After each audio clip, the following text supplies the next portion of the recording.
প্রিয় জামালগঞ্জবাসী ভাই ও বোনেরা, আপনারা কেমন আছেন? সবাই ভালো আছেন? মাঘ মাসে কড়া রোদ, বসে আছেন খোলা মাঠে, তাও ভালো আছেন? আলহামদুলিল্লাহ, আলহামদুলিল্লাহ, আলহামদুলিল্লাহ রাব্বিল আলামিন, ওয়াসসালাতু ওয়াসসালামু আলা রাসূলিহিল কারীম ওয়া আলা আলিহি ওয়া সাহবিহি ওয়া আহলি বাইতি আজমাইন। আমি শেরপুর থেকে আসতে আসতে শুনতে পাচ্ছিলাম সকাল 9টা থেকে এখানে অনেকে চলে এসেছেন। যদি তাই হয় তাইলে 5 ঘন্টা, আর আপনাদেরকে বিরক্ত করা আমার জন্য ঠিক হবে না। আজকের এই নির্বাচনী জনসভার সম্মানিত সভাপতি জেলা আমির জনাব আব্দুস সত্তার ভাই, মঞ্চে বসা 11 দলের সম্মানিত নেতৃবৃন্দ, আসন্ন নির্বাচনে জাতীয় সংসদ 5টি আসনে পদপ্রার্থী বৃন্দ, শহীদ পরিবারের সদস্যবৃন্দ, এই জামালপুরের জুলাই যোদ্ধাবৃন্দ, ভাই এবং বোনেরা, সাংবাদিক বন্ধুগণ, প্রশাসনের দায়িত্বরত কর্মকর্তাবৃন্দ, অনেকগুলা বক্তব্যই আপনারা শুনেছেন। আমার বক্তব্য তাই, তাদের বক্তব্য যা, আমারও বক্তব্য তা। তারপরেও যেহেতু দাঁড়িয়েছি, 2-1টা কথা বলেই বিদায় নেব। আগামী 12 তারিখ ইনশাল্লাহ দেশের বাক পরিবর্তনের নির্বাচন। এ নির্বাচন 8 নয়, 14 নয়, 18 নয়, 24 নয়, এই নির্বাচন 26।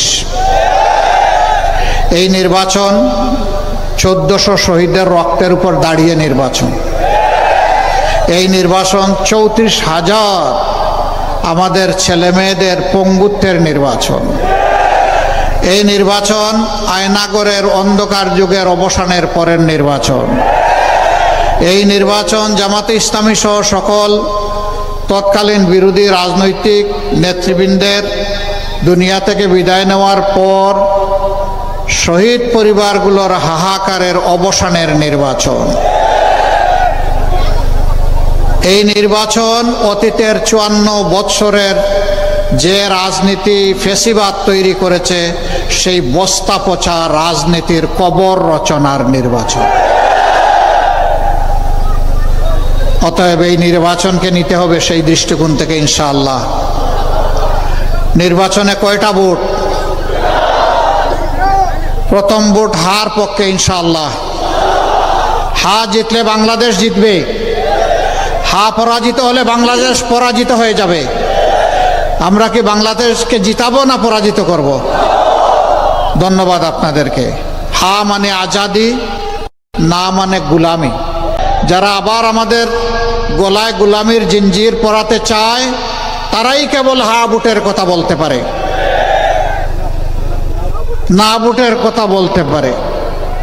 অনেকে আছে হাও বলে না, নাও বলে না। একবার এক মাঠে মারামারি শুরু হয়েছে। কিছু মানুষ দৌড়ে পালাচ্ছে, কিছু মানুষ শুয়ে গেছে। একজন রুকুর হালতে দাঁড়িয়ে আছে। তো তারে একজন জিজ্ঞেস করলো আইসা যে, তুমি এই হালতে কেন?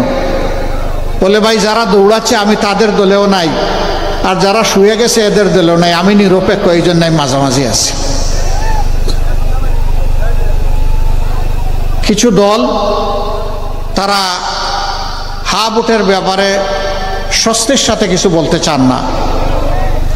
আমরা তাদের কাছে বিনয়ের সাথে জানতে চাই, আমরা যেভাবে 18 কোটি মানুষের সামনে গিয়ে সব জায়গায় সবাই বলতেছি সংস্কারে হা ভোট, গণভোটে হা ভোট, আপনারা হা না না একটা ভালো করে বলেন। আস্তে আস্তে লুকিয়ে লুকিয়ে বলেন কেন? যদি না বলেন বলে দেন যে আমরা সংস্কার চাই না, নতুন বাংলাদেশ চাই না, পুরানা ব্যবস্থা চাই, ফেসিবাদ আবার চাই। আর যদি হা বলেন তাও বলে দেন যে আমরা দেশের 18 কোটি মানুষের আকাঙ্ক্ষার বাস্তবায়ন চাই। দ্বিতীয় ভোটটি ইনশাআল্লাহ আমরা দিব ন্যায় এবং ইনসাফের ভিত্তিতে আগামীর যে বাংলাদেশ কায়েম হবে সেই প্রতীকের পক্ষে। এখানে 5টা আসনের 5টাতেই দাঁড়িপাল্লার পক্ষ হয়ে ইনশাআল্লাহ 11 দলের প্রার্থীরা লড়াই করবেন। সারা বাংলাদেশে যাকে যেটা হাতে তুলে দেওয়া হয়েছে ওইটা নিয়ে ইনশাআল্লাহ তারা লড়াই করবেন নিজেকে নেতা বানানোর জন্য, তাই না? না, তারা লড়াই করবেন নিজেকে জনগণের সেবক বানানোর জন্য। আমরা আপনাদেরকে সাক্ষী রেখে পরিষ্কার বলছি, আমরা জামাতে ইসলামীর বিজয় চাই না। বলুন আশ্চর্য ব্যাপার, আপনি জামাতে ইসলামের আমির, আপনি আবার জামাতে ইসলামের বিজয় চান না, তো কার বিজয় চান? আমি অবশ্যই বিজয় চাই 18 কোটি মানুষের। 18 কোটি মানুষের বিজয় হলেই জামাতে ইসলামের বিজয় হবে ইনশাআল্লাহ। 24-এর তরুণ তরুণী, যুবক যুবতী, তাদের নেতৃত্বে সারা দেশবাসী যে জন্য সংগ্রাম করেছেন, ওই সংগ্রামের ওই দাবি বাস্তবায়ন, ওই স্বপ্ন বাস্তবায়নই হচ্ছে আমাদের অঙ্গীকার। তারা চেয়েছিল একটা বৈষম্যহীন সমাজ, তারা চেয়েছিল হাতে হাতে কাজ, তারা চেয়েছিল ন্যায় বিচার, তারা চেয়েছিল দুর্নীতিমুক্ত বাংলাদেশ, তারা চেয়েছিল চাঁদাবাজ মুক্ত বাংলাদেশ, তারা চেয়েছিল মুগল বাহিনী, হাতুড়ি বাহিনীর কবর রচনা। সেদিন পুরুষরা যুদ্ধ করেছে, নারীরাও যুদ্ধ করেছে। যুদ্ধের আগুন জ্বলে উঠেছে যেদিন আমাদের মেয়েদের গায়ে হাত তুলেছিল সন্ত্রাসীরা ঢাকা বিশ্ববিদ্যালয় ক্যাম্পাসে। 15 জুলাই রাতের বেলা, সেই দিন যে আগুন জ্বলে উঠেছিল, সেই আগুনেই স্বৈরাচার সরকার হয়ে গেছে। 16 তারিখ 6 জন সিংহ পুরুষ, আমাদের অহংকার, যারা গুলির সামনে দাঁড়িয়ে বুক পেতে দিয়েছিল। আবু সাইদ বলেছিল, আমাকে আমার অধিকার দে, না হয় একটা গুলি দে। ডানা মেলে পড়েছিল, বুকের ভিতরে তুমুল ঝড়, বুক পেতেছি, গুলি কর। গুলি বুকে নিয়েছে, পালিয়ে যায়নি। আমাদের কাঁধের উপর তার শহীদের লাশ রেখে গেছে, হাতের তালুতে রেখে গেছে তার তাজা রক্ত। আমরা এই লাশ আর রক্তের সাথে বেঈমানি করতে পারবো না। এর আগে আবরার ফাহাদ দেশের সার্বভৌমত্বের পক্ষে গর্জন করেছিল লিখনির মাধ্যমে। বুয়েটের মেধাবী ছাত্র আবরার ফাহাদ, তাকে আধিপত্যবাদের গুলামরা তাকে পিটিয়ে পিটিয়ে হত্যা করেছে।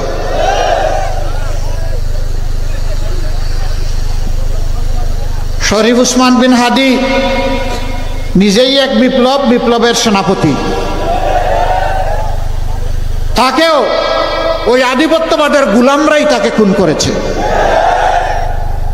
তোমরা আবরার ফাহাদ, আবু সাইদ, হাদি আর তাদের সহযোদ্ধা 1400-কে খুন করে তোমরা মনে করেছ যে তোমরা বাংলাদেশের যুবকদেরকে ভয় ধরিয়ে দিবে? তারা তো ওই মাদের গর্ভ থেকে বের হয়েছেন, যেই মা 24-এর 4 আগস্ট উত্তরার রাজপথে 10 মাসের বাচ্চা কুলে নিয়ে রাস্তায় নেমে এসেছিলেন।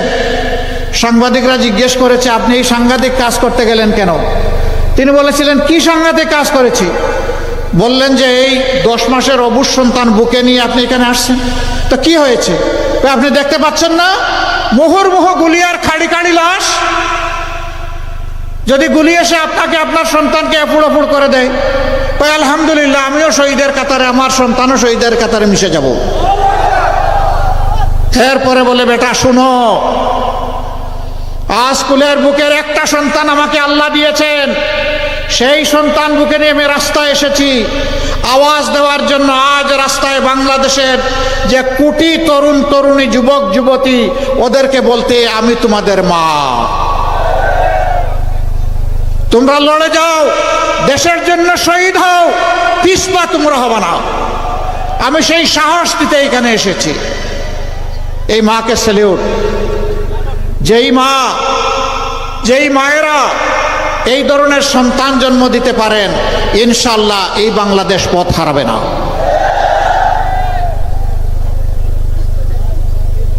এখানে ইসলামপুরের অনেকগুলা কথা বলা হয়েছে, দুঃখ দুর্দশার কথা। আমি আপনাদের এক ভাই, আমি 22 সালের মে মাসের 24 তারিখে এখানে এসেছিলাম। তখন একটা ভয়াবহ বন্যা হয়েছিল। আমি যখন নদীর পাড় দিয়ে হাঁটছিলাম, এই দেখতে দেখতে 2-4টা বাড়ি দেখলাম যে নদীর বুকে চলে গেল। সেখানে মায়েরা এসেছেন, বাবারা এসেছেন, ভাইরা এসেছেন। আমি তাদেরকে সেদিন বলেছিলাম যে আমি এখানে রিলিফ দিতে আসিনি, আমি এসেছি আপনাদের একজন হয়ে, আপনাদের এই দুঃখের সাক্ষী হতে। আমি এসেছি একজন আপনজন হিসাবে, আত্মীয় হিসাবে, আত্মার আত্মীয় হিসাবে। কোন অবস্থায় এসেছিলাম জানেন? হাসিনার দুষ্ট লোকেরা যেদিন আমাকে টেলিস্কোপ দিয়ে খুঁজছিল কোথায় থেকে আমাকে অ্যারেস্ট করবে, আমি জীবনের ভয় করি নাই। সেই বন্যায় আমার সহকর্মীদেরকে নিয়ে আমি গোলাপানিতে ঝাঁপিয়ে পড়েছিলাম। আমি বলেছিলাম প্রাকৃতিক বিপর্যয় আল্লাহর পরীক্ষা, কিন্তু তাকে অবহেলা করা জঘন্য অপরাধ। এই পরীক্ষায় পরস্পরের পাশে দাঁড়াতে হবে। মূল দায়িত্ব ছিল সরকারের। হেঁটে হেঁটে ঘুরে ঘুরে দেখলাম সরকার আসে নাই, সরকার আসার প্রয়োজন নাই। জনগণের কাছে যাদের দায়বদ্ধতা নাই, জনগণের ভোটের যাদের দরকার নাই, সে সরকার জনগণের বিপদে আসবে কেন? তার তো আসার প্রয়োজন নেই, তাই তারা আসেনি। আমরা গিয়েছি, গোলা পানিতে নেমেছি, হাঁটু পানিতে নেমেছি, কোমর পানিতে নেমেছি, মানুষের প্রতি দুঃখের অংশীদার হতে। তখনকার প্রধানমন্ত্রী তিনি হেলিকপ্টারে ঘুরেছেন, মাটিতে তার পা পড়েনি, পানি তো দূরের কথা। এ দিয়ে হবে না। এই দুঃখী বাংলাদেশের চোখের পানি মুছে দিতে হলে ওই পানিতেই নামতে হবে। আমরা পরোয়া করিনি জেল জুলুম হরানিকে, কারো রক্তচক্ষুকে। আমরা আল্লাহর পর ভরসা করে বাংলাদেশের এক মাথা থেকে আরেক মাথায় দৌড়াদৌড়ি করেছি। যেখানেই মানুষের বিপদ সেখানেই আমাদের উপস্থিতি। আমাদের সহকর্মীরা দারুণভাবে আমাকে ঋণী করেছেন। সামান্য একটু ইশারা দিয়েছি, ঝাঁপিয়ে পড়েছেন, আলহামদুলিল্লাহ। সেই সময়টা তো আর নির্বাচন ছিল না রে ভাই, সেই সময়টা ছিল মানবতা। আমরা ওই মানবিক বাংলাদেশটা গড়তে চাই। আমরা যুবক ভাইদেরকে বলবো তোমাদের কাছে আমরা ঋণী, যুবতী বোনদেরকে বলবো তোমাদের কাছে আমরা ঋণী। আমরা 15.5 বছর লড়াই করেছি, আমরা কিছুই করতে পারিনি। জীবন দিয়েছি, আয়নাগরের সঙ্গী হয়েছি, পঙ্গু হয়েছি, জেলে গিয়েছি দফায় দফায়, মায়েরাও গিয়েছে, এমনকি অবুঝ শিশু সহ জেলে যেতে হয়েছে। এমন দুর্ভাগ্য আমাদের, জাতিকে 15.5 বছর এইরকমই বুক করতে হয়েছে। আসুন 15 তারিখের পরে একটু শপথ নেই না যে নিজে বদলিব, দেশকে বদলাই দেব ইনশাল্লাহ। ভালো মানুষ হব, ভালো মানুষের দেশ গড়ব। যুবকদের হাতে বেকার ভাতা দিয়ে অপমানিত করব না, যুবকদের হাতে কাজ তুলে দেব ইনশাল্লাহ।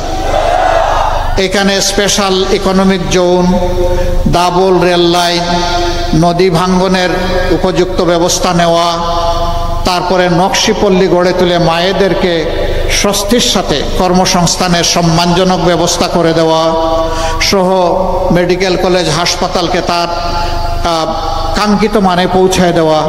যে দাবিগুলো এখানে করা হয়েছে সবগুলা যৌক্তিক দাবি। কথা দিচ্ছি আপনাদের টাকা আপনাদের কাজে লাগবে ইনশাআল্লাহ। এই টাকায় হাত দিব না, চুরি করব না, লুণ্ঠন করব না, ব্যাংক খালি করব না, শেয়ার মার্কেট লুণ্ঠন করব না, চাঁদা তুলব না, দুর্নীতি করতে দিব না। আপনাদের টাকা আপনাদের কল্যাণে ব্যয় হবে ইনশাআল্লাহ। আপনাদের দাবি তখন আপনাদের চোখের সামনে বাস্তবায়িত হবে। আর আপনাদের ভোটে যদি আল্লাহর মেহেরবানিতে আপনাদের এই ভাইয়েরা নির্বাচিত হন, তারা বৎসরে একবার কমপক্ষে তাদের এবং তাদের পরিবারের সকল সদস্যের তাদের আর্থিক হিসাব নিকাশ জনগণের সামনে উন্মুক্ত করতে বাধ্য করবে। তারাও কি অতীতের রাস্তায় হাঁটছেন নাকি পরিবর্তনের রাস্তা ধরে হাঁটছেন, তা জানার অধিকার এই জনগণের আছে। ক্ষমতায় যাওয়া চারটিখানি স্বাদের ব্যাপার নয়, দায়িত্বের বোঝা। সেই বোঝা ঘাড়ে নিয়ে মানুষের প্রতি দায়বদ্ধতা নিয়ে কাজ করতে হবে ইনশাআল্লাহ। যুবক যুবতীদেরকে যেমন আমরা হাত মজবুত করে দিব শিক্ষা প্রশিক্ষণের মাধ্যমে, তেমনি দেশ গড়ার কারিগর হিসাবে তাদের হাতে বাংলাদেশও তুলে দেব ইনশাআল্লাহ। প্রস্তুত? আমরা দিতে প্রস্তুত, যুবকরা নিতে প্রস্তুত। মোবারকবাদ, তৈরি হয়ে যাও। এবার 11 দলীয় জোট এবং বিশেষ করে জামাতে ইসলামী যাদেরকে নির্বাচনে আমাদের প্রার্থী করেছে তাদের 62 ভাগ যুবক। এই বার্তা দিচ্ছি আগামীর বাংলাদেশ যুবকদের বাংলাদেশ। আমার যুবকেরা কারো কাছে ভিক্ষা চায় না, কারো কাছে ভাতা চায় না। আমার যুবকেরা দেশ গড়তে চায়, হাতে কাজ চায়। ইনশাআল্লাহ কাজ পাবা ইনশাআল্লাহ। মাদের ব্যাপারে আমাদের অঙ্গীকার, আপনাদের ঋণ পরিশোধ করা কোনো সন্তানের পক্ষে সম্ভব নয়। আপনারা গর্বে নিয়েছেন, বুকের দুধ দিয়েছেন, বুকের বিছনায় লালন পালন করেছেন। 1 সেকেন্ডের কোনো ঋণ পরিশোধের শক্তি আমাদের নাই, কিন্তু এরপরে আমাদের চেষ্টা করতে হবে। আপনারা গৃহে, চলাচলে, কর্মস্থলে, 3 জায়গায় সব কিছুর আগে আপনাদের নিরাপত্তা নিশ্চিত করা হবে ইনশাআল্লাহ। আপনাদের সম্মান নিশ্চিত করা হবে ইনশাআল্লাহ। যোগ্যতার ভিত্তিতে আপনাদের হাতে দেশ গড়ার কাজও তুলে দেওয়া হবে ইনশাআল্লাহ। সব জায়গায় কাজ করবে। আল্লাহর নবীজির সাথে, মুহাম্মদুর রাসূলুল্লাহ সাল্লাল্লাহু আলাইহি সাল্লামের সাথে আমাদের মায়েরা যুদ্ধের ময়দানে গিয়ে যুদ্ধ করেছেন। যুদ্ধের চাইতে কঠিন কোনো কাজ নাই। সব কাজে আপনারা অংশীদারিত্ব পাবেন ন্যায্যতার ভিত্তিতে ইনশাআল্লাহ। আপনাদের অনেক হক এই সমাজে লঙ্ঘিত হয়। আমরা ইনশাআল্লাহ যদি আল্লাহ সুযোগ দেন, আমরা যদি এই দেশ পরিচালনার সুযোগ পাই, হক নিয়ে আপনার সামনেও বসে থাকলে ওখান থেকে আদায় করে আপনার হাতে তুলে দেব। যার যে হক আছে সেই হক দেওয়া হবে। মাদেরকে যে জাতি সম্মান করতে জানে না, আল্লাহ তাআলা এই জাতিকে ভালোবাসেন না। মায়ের ভালোবাসা আমরা নিশ্চিত করব ইনশাআল্লাহ তাআলা লাজিম। অন্যান্য ধর্মের ভাই বোনদের প্রতি আমাদের বার্তা স্পষ্ট। বাংলাদেশ ফুলের বাগান, সব জাতের গাছ দিয়ে আমরা ফুল সাজাবো, বাগান সাজাবো ইনশাআল্লাহ তাআলা লাজিম। এখানে কারো যোগ্যতার ক্ষেত্রে তার ধর্ম কি, দল কি, গায়ের চামড়ার রং কি, মুখের ভাষা কি, এটা দেখা হবে না। এখানে দেখা হবে তার ওই কাজের যোগ্যতা আছে কিনা, আর তার মাঝে দেশের প্রতি কমিটমেন্ট, দেশপ্রেম আছে কিনা। যদি ওই 2 জিনিস থাকে, কাজ তার হাতে চলে যাবে ইনশাআল্লাহ। ধর্ম বর্ণের ভিত্তিতে কোনো ভেদাভেদ এখানে আমরা চলতে দেব না। আমাদের জাতিকে আর বিভক্ত করতে দেব না। জাতি ঐক্যবদ্ধ থাকবে ইনশাআল্লাহ। বন্ধুগণ, আমি একটু সাহায্য চাই আপনাদের। কোনো জায়গায় আমাদের মায়েদের একটু অপমান করা হচ্ছে শুধু ইনসাফের প্রতীক দাড়িপাল্লায় বুট চাওয়ার জন্য। আমাদের মায়েদের কি অধিকার নাই? তাদেরকে এই দায়িত্ব নেই? যারা মায়ের গায়ে হাত তুলে তারা কোন প্রজাতি আমি বুঝতে পারি না। এরা কি মানুষ প্রজাতি না অন্য কোনো প্রজাতি? এই কয়েকদিন ধরে উৎপাত শুরু হয়েছে। আমরা চাই সবাই যার যার কর্মসূচি, পরিকল্পনা, বক্তব্য নিয়ে জনগণের কাছে যাক। যারা হাত তুলছে তারাও যাক, আমরাও যাব।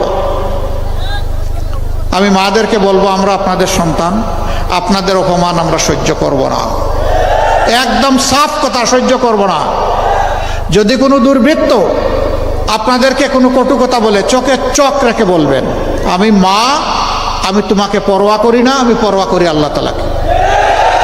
কোনো জায়গায় ধমক দেওয়া হচ্ছে যে দাড়িপাল্লায় ভোট দিলে সেদিন যাইও না, ওইটাও চোখে চোখ রেখে বলে দিবেন, আমি যাব, পারলে তুমি ঠেকাইও। বিড়ালরা পালাবে, দেখবেন পালাবে পিছনের দরজা দিয়ে ইনশাআল্লাহ। আর মায়ের সন্তানদেরকে বলবো, পাহারাদার হয়ে সেদিন মায়ের পাশে থাকবেন। সারা বাংলাদেশের মায়েরা তাদের নিরাপত্তার জন্য তারা বলে যে আমরা এখন এই সংগঠনকে চাই। এটা তাদের অধিকার, এটা তাদের ফ্রিডম অফ চয়েস। এখানে হস্তক্ষেপ করার অধিকার কারণে। ওই যে একজন বোন বলছে না, একটু খোলামেলা পোশাক, তাকে সাংবাদিক জিজ্ঞাসা করলো যে আপনি কারে চান? সে বলে আমি জামাতকে চাই। কেন? যে জামাতই দেশটা ঠিক করতে পারবে। কই যে তাইলে তো আপনি এই কাপড় পরতে পারবেন না। কই পরবো না, আপনার কাপড় বদলে আপনাকে শালীন পোশাক পরতে হবে, পরবো। তো জামাতের কোন জিনিস আপনার ভালো লাগে? কই জামাতই আমার ভালো লাগে। এই যে এটা দেখে অনেকের মাথা গরম হয়ে গেছে। এক মানা লক্ষ লক্ষ কোটি মা এখন এক কথাই বলছে, আমরা আমাদের নিরাপত্তার জন্য এই 11 দলকে চাই, বিশেষ করে জামাত ইসলামকে চাই। মায়েরা বড় ঋণী করে ফেললেন আমাদের। দোয়া করবেন আপনাদের এই ঋণ যেন আমরা আমাদের সমস্ত যোগ্যতা দিয়ে পরিশোধ করতে পারি। আল্লাহ যেন এই তৌফিক আমাদেরকে দান করেন। আমি আর আপনাদের বিরক্তির উদ্রেক করব না। সকাল থেকে এসেছেন, পেটে ক্ষুধা, মানুষ যখন ক্ষুধার্ত থাকে তখন মেজাজ খারাপ হয়ে যায়, এর উপরে আবার কড়া রোদ। এই জন্য এখানে এই কথা রেখে গেলাম। আর যত কথা যত জায়গায় বলেছি সেগুলোই আমাদের অঙ্গীকার। আর এখানকার ব্যাপারে বলছি, 5টা আসন আল্লাহর রাস্তে, সভ্য সুন্দর, দুর্নীতিমুক্ত, চাঁদাবাজ মুক্ত, একটা সাম্যের ইনসাফপূর্ণ মানবিক বাংলাদেশ করার জন্য আপনারা মেহরবানি করে আমাদেরকে উপহার দেন। আমরা আপনাদের এই আস্থার প্রতিদান দেওয়ার জন্য ইনশাআল্লাহ মহান আল্লাহর উপর ভরসা করে জান প্রাণ দিয়ে আমরা চেষ্টা করব ইনশাআল্লাহ। আপনারা দোয়া করবেন। আমি এখন ইনসাফের প্রতীক দাড়িপাল্লা 5 জন ভাইয়ের হাতে তুলে দিচ্ছি। প্রথমেই জামালপুর 1, দেওয়ানগঞ্জ, বক্সিগঞ্জ, অ্যাডভোকেট মৌলানা মোহাম্মদ নাজমুল হক সাইদি। আসেন আসেন ভাই, ডান দিকে আসেন, একটু পাল্লা দেন আমার হাতে। আলহামদুলিল্লাহ।